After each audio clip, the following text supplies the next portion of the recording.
नमस्कार दोस्तों, स्वागत है आप सभी का मेरे YouTube चैनल किस्सों का कारवां में। आज हम खंडेला के इतिहास की एक कड़ी और लेकर आपके सामने प्रस्तुत हुए हैं। उसी कड़ी को आगे बढ़ाते हुए हम रायसल जी के तीसरे युद्ध अभियान की बात करेंगे। पहला युद्ध अपन ने खैराबाद का पढ़ा, दूसरा भटनेर का अभियान पढ़ा, तीसरा था सरनाल का युद्ध। बात उन दिनों की है, 1572 की बात है दोस्तों। 1572 में गुजरात के अंदर मिर्ज़ा बंधुओं का जोर पकड़ रहा था, जो कि एक अफ़गानी दल था और 1500 मारका योद्धाओं के साथ लूट मचाने के लिए इधर के परगनों में आया हुआ था।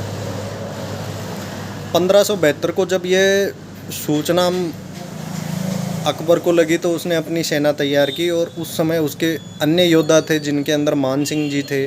बाकी योद्धा अन्य युद्ध अभियानों के लिए गए हुए थे, इसलिए उसने अपने विश्वस्त 40 मारका योद्धाओं के साथ उसने गुजरात के ऊपर चढ़ाई शुरू कर दी।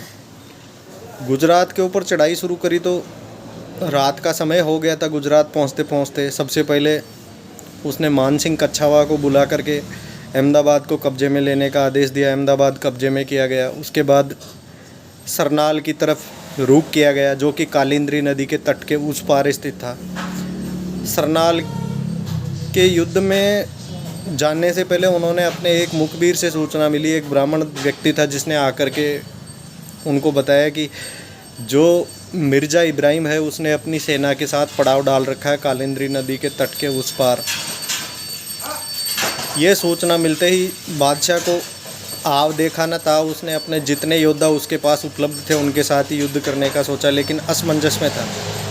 तभी उनके साथ बूंदी का भोजाड़ा उपस्थित था, जिसने कहा महाराज अभी युद्ध करने में कोई फ़ायदा नहीं है, युद्ध अपन सुबह करेंगे और आराम से। तब तक अपने पास 200 घुड़सवार या अपनी जो अक्सरोहिणी सेना है वो पहुंच जाएगी और युद्ध जीतने में आसानी रहेंगी।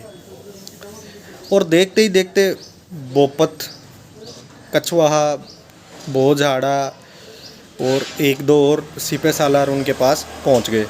और ऐसे करके बादशाह के साथ रायसल शेखावत तो थे ही, उनके साथ में 200 सवारों का जमघट हो गया।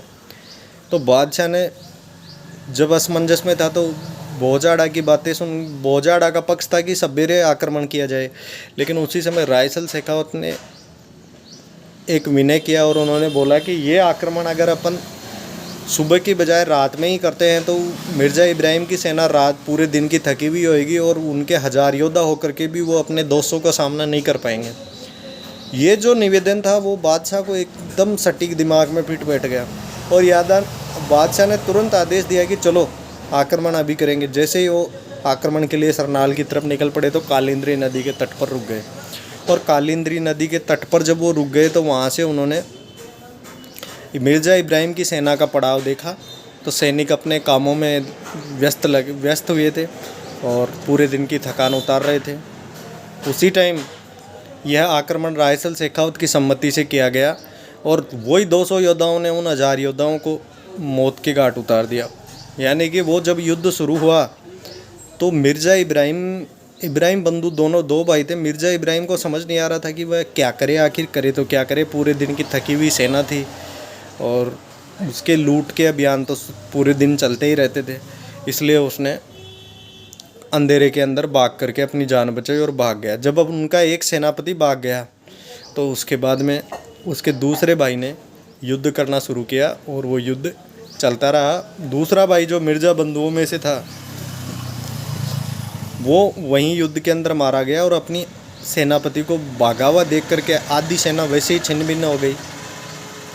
और रायसल शेखावत तो दुश्मनों पर ऐसे टूट पड़ा था जैसे मानो उनका बदला लेने के लिए कई जन्मों से तैयारी कर रखी हो। और इसके दौरान बादशाह को प्रभावित करने वाली एक बात यह भी थी कि रायसल जी ने केवल तलवार बजाने के अलावा उनके जो फैसले होते थे वो नीति सम्मत होते थे।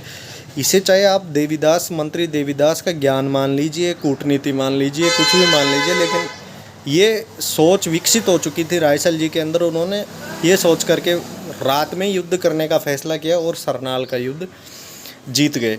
सरनाल का ये युद्ध जीतने के बाद बादशाह उनसे प्रभावित हुआ और बादशाह ने प्रभावित होकर के उनके प्रशंसा में प्रशंसा पत्र पढ़ा। ऐसे थे अपने रायसल जी शेखावत। तो उनके अन्य युद्ध अभियानों के बारे में हम अगले एपिसोड में पढ़ेंगे। तब तक के लिए नमस्कार। अगर मेरे शेखावटी इतिहास के किस्से आपको पसंद आते हैं तो मेरे चैनल को लाइक शेयर और सब्सक्राइब ज़रूर कीजिए। नमस्कार।